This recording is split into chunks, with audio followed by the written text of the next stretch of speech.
फेरि पनि हाम्रो भ्लग फेरि पनि सुरु भइसकेको छ गाइज। अघि त्यहाँ घामले नदेखेर मोबाइल आफै काटिएको छ र त्यसको लागि फेरि पनि क्षमा माग्छु। गाइज ल देख्न सक्नुहुन्छ हामी कहाँ हो भन्ने ठाउँै थाहा छैन। खै अब बाटो तिर्सुली पुग्छ अरे। अब हामी तिर्सुली पुगिन्छ कि पुगिँदैन थाहा छैन। हेरौँ जता जता पुगिन्छ त्यतै दौडिन्छ गाइज। आजको टाइटल रहेको छ घुम्न आएको कहाँ हो थाहा छैन है गाइज। अहिलेसम्म त राम्रै थियो बाटो, अहिले चाहिँ खै के हो बाटो। ढिकी च्याउ बाटो ढिकी च्याउ छिङछाङ स्याउ ल गाइस स्याउ। ओहो बाटो ढुङ्गा मुडा। ल है गाइस ल भाइ ल हल्का पुल बन्न लाएर रहेछ जस्तो लाग्यो मलाई। पुल हो कि ढला नै हो। आयो गाइस बालेनको डोजर खन्दे।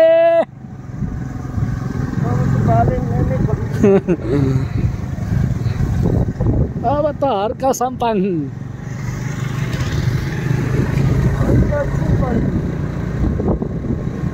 ल गाइज राजनीतिक विषयमा नि यसो थोरै अवलोकन गरिदिइहालौँ तपाईँहरूलाई। होइन यो कहाँ आएर हजुर यो चाहिँ हरिबहादुर भइदिइहाल्यो। अब हरिबहादुरकै फिल्म चलिरहेको छ। के अरे हरिबहादुरको जुत्ता होइन हरिबहादुरको जुत्ता तिर्सुलीतिर आएर खोजे क्या कपी हो।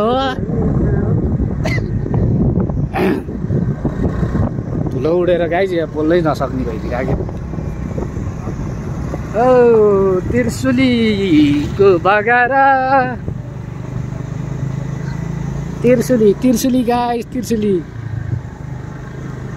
भने त हो खै त गाइज कता हो थाहा छैन। हलो मल्लमा पऱ्यो। ल दाइको फेभरेट कलरको घर आएछ। ल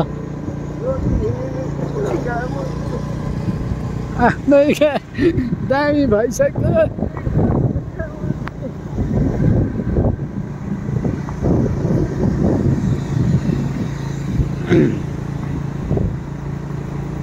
ल गाइस ल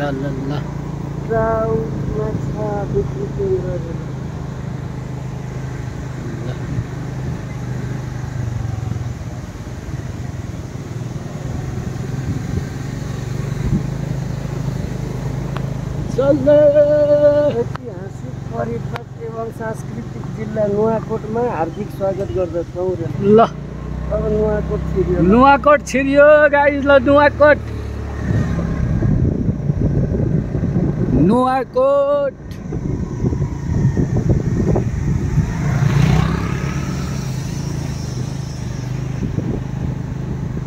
बोर्ड पढेर थाहा पाइयो त्यो पनि। त्यही त बोर्ड नपढ्या भए त त्यही पनि थाहा हुँदैन थियो हामी कहाँ निस्क्या गाइज। आज त ओहो पानी त कहाँबाट आयो। मुहान फुट्या रहेछ पानीको गाइज। ए ल सानो झर्ना फेरि पनि।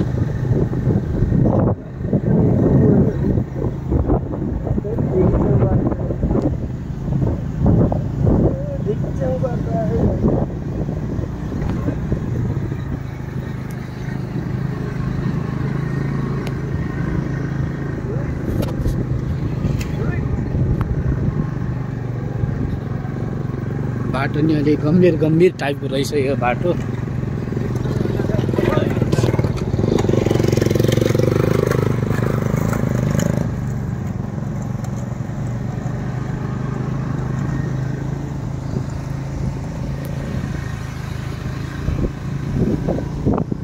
यस्तो सानोतिनो झरनाहरू त कति देख्न सक्नुहुँदो रहेछ यतातिर।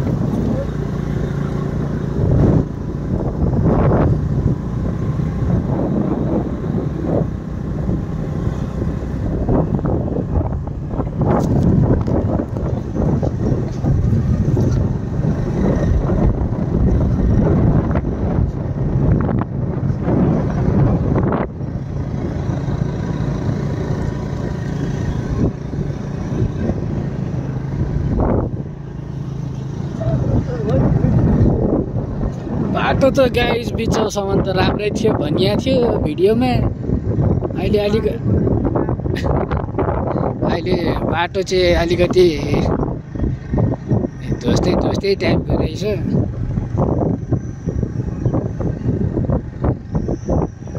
केही छैन फेल।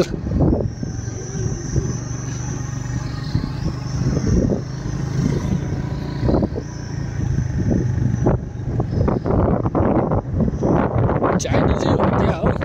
निहाउ हे छिङछिङ फाङछिङ छिङछिङ छिङछिङ लिङछिङ लिङछिङ लिङछिङ हे छिङछिङ फाङछिङ हे हे हे। Hello guys, साग टिप्न आऊ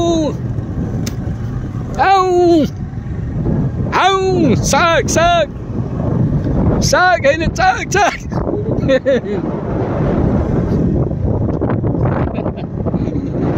ल गाइस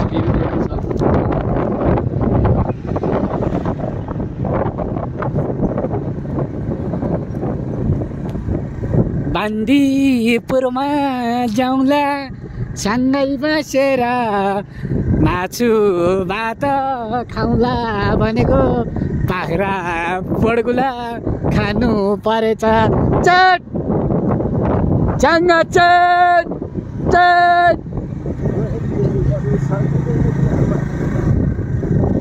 बाटो पनि कहिले सिद्धिने हो यो बाटो।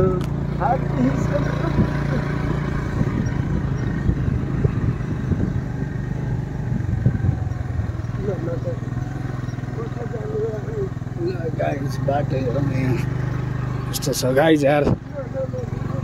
खै त यार बजेटहरू सबै घुसार्ने मात्रै यार गाइजहरू।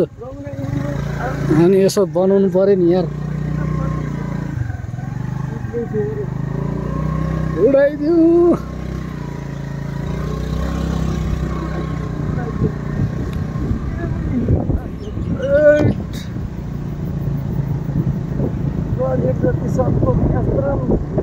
अनि बजे जति सबै खल्तीतिर हाल्ने आफ्नो पेट मात्रै भर्ने गाइज। खै त बनाउनु पर्यो नि बाटो। यो बाटो यो घाटो यो बनाउनु पर्यो। खै त गाइज बनाएको यार। यहाँको एउटा कार्यालयले बनाउनु पर्यो नि बाटो होइन र गाइज। सधैँ यस्तो यार हिँड्ने मान्छेहरू यार कति पीडितमा छन् यार।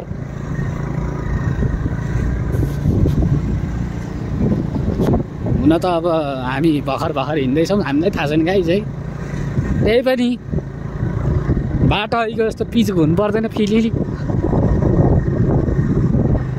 भएको भए अलिक रमाइलो हुन्थ्यो नि त गाइज होइन। हिँड्न नि मजा आउँथ्यो, हेर्न नि मजा आउँथ्यो। ल गाइज मकै हरियो मकै करेम धरेम ए बा ह्याप्पी दसैँ।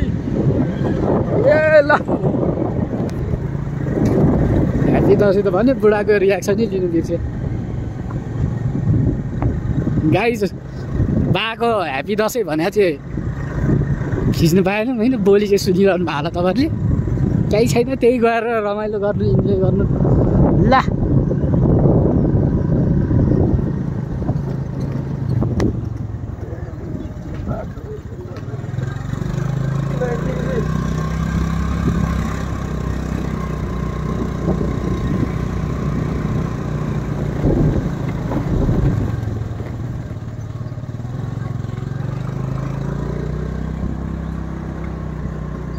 निधारमा सप्तरङ्गी टिके दसैँ पो आइरहेछ त क्या। म एकैचोटि तिहारको फ्ल्यासब्याकमा पुगेँ गाइज यार। के हो तिहार यस्तो रमाइलो हुन्छ क्या हो गाइज। हात दुख्यो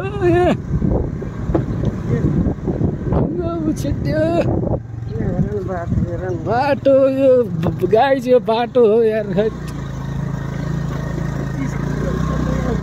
कति किलोमिटर होला अझै यार यो पिज आउनलाई। ल गाइज स्कुल देख्न सक्नुहुन्छ यो।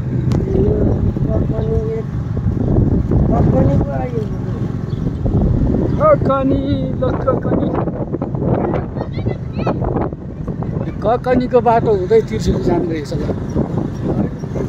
ल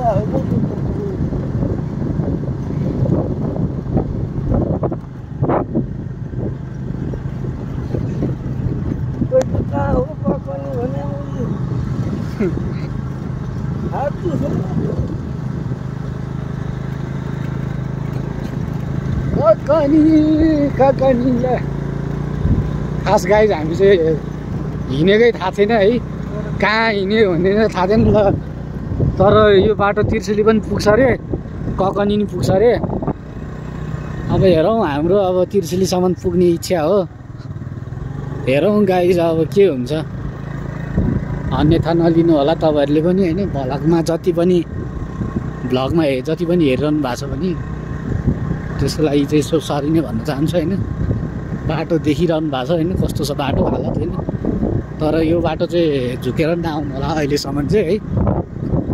र अर्को सजिलो बाटो तिर्सुल जान्छ भने उताको बाटो जान सक्नुहुन्छ तपाईँ, मलेखु हुँदै यताउता।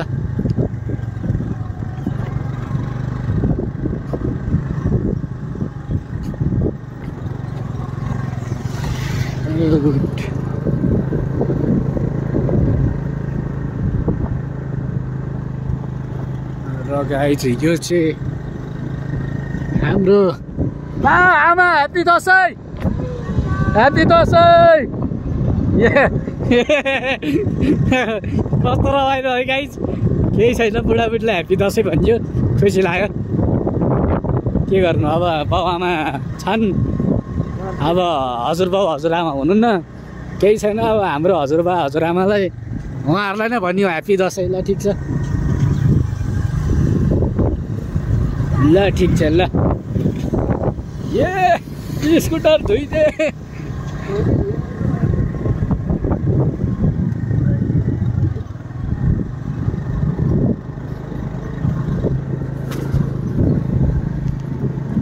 हाम्रो बुढाबुढी आमाहरूलाई नि यसो ह्याप्पी दसैँ त भनियो। बिचरा मासु खान पाछन् कि पाछैन, तर छोराहरूले खाँदै होला।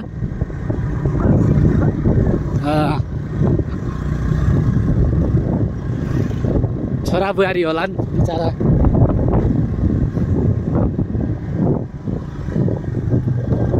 यता चाइनिज कसैले बुझ्छ, चाइनिज निहाउ निहाउ ल।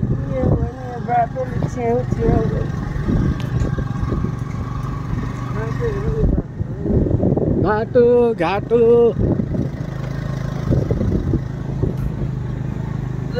यो बाटो हो गाइस।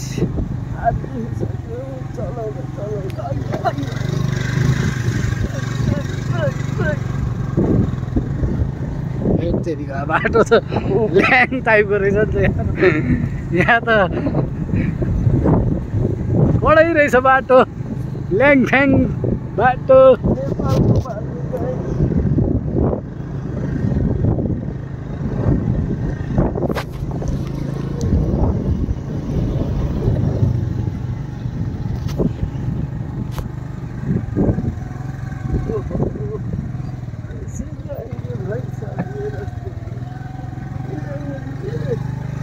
ल हेर्नुहोस् गाइस, हाम्रो दाइले यहाँ कति मिहिनेत गरिरहनु भएको छ। ल हेर्नु, यहाँ देख्न सक्नुहुन्छ यस्तो बाटोमा हाम्रो दाइले कसरी लग्नुहुन्छ।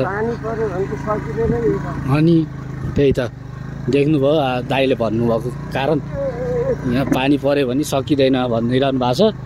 देख्नुभयो, तपाईँहरूको इच्छाहरूलाई हामी मार्न दिँदैनौँ गाइस। हामी यहाँ त्यत्तिकै भलक बनाएको छैनौँ, भलक होइन के भलक, भ्लग हो गाइस। हेरी होइन, यसो मैले चाहिँ हाँसो मजाकले फेरि यसलाई त फेरि भन्नै नआउला रहेछ, के भ्लग बनाएको भन्नु होला। मैले चाहिँ त्यही भएर भनिदिएको। हाम्रो यसो हेर्नुहोस् गाइस, तपाईँहरूलाई हाम्रो मेहनत खेर जान दिँदैनौँ र हाम्रो तपाईँहरूको लागि यस्तो रमणीय दृश्यहरू हामी भिडियोमा कैद गरेछौँ। ऊ गाई स्याल आयो, स्याल स्याल, ऊ स्याल गाई स्याल। तर स्याल भने कुकुर रहेछ गाइस। कुकुर पनि खत्रै तरिकाको रहेछ कुकुर। स्याल स्याल भनेको गाइस होइन, यस्तो अगाडि आएर हेर्दा त महाकसम स्याल चाहिँ होइन, महाकसम कुकुर रहेछ क्या, गर्ने कुकुर। राइट गाइज बाटो त खडै रहेछ नि त डल्लै लाएर खडै रहेछ ल गाइज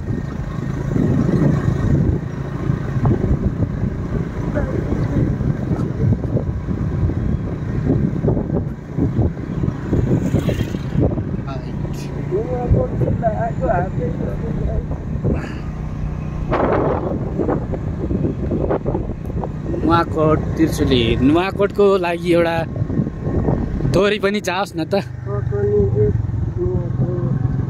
ल हो आज मलाई उनीको नुवाकोट चर्चरो लागिरहेछ हो पानी मिठो नुवाकोट झल्को चिम्रो आइरहन्छ ककनी जर्जरो लागिरहेछ गाइज बाटो यो हो ल नजाउँ गाइज यो चाहिँ भलक यही स्टप गरौँ एकछिन